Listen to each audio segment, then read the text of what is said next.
దీపావళి సందర్భంగా మోదీకి Trump phone చేశారు.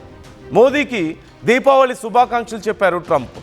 ప్రధాని మోదీ ట్రంప్ మధ్య జరిగినటువంటి ఈ కాల్ సంభాషణలో పాకిస్తాన్ ప్రస్తావన వచ్చింది. పాకిస్తాన్ను వెనకేసుకురావడంపై మోదీ సున్నితంగా ఆగ్రహాన్ని వ్యక్తం చేసినట్లుగా తెలుస్తోంది. ఉగ్రవాదానికి వ్యతిరేకంగా ఐక్యంగా నిలబడాలంటూ మోదీ పిలుపునిచ్చారు. ఉగ్రవాదాన్ని ప్రోత్సహించే పాక్కు మద్దతు ఇవ్వొద్దంటూ మోదీ చెప్పారు.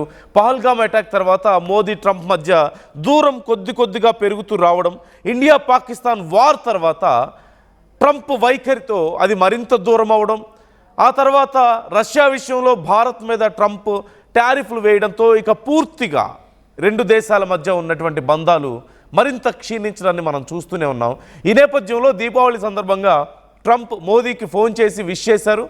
మోదీ ఈ సందర్భంగా ట్రంప్కి థ్యాంక్స్ చెప్తూనే ఇండైరెక్ట్గా ఇరు దేశాల మధ్య ఉన్నటువంటి సమస్యను, అమెరికా ఎలాంటి విషయాల్లో చేంజ్ అయితే బాగుంటుంది, ఎలా నడుచుకుంటే బాగుంటుంది అంటూ కూడా ఇండైరెక్ట్గా కొంచెం వార్నింగ్ ఇచ్చినట్లుగా కనిపిస్తోంది.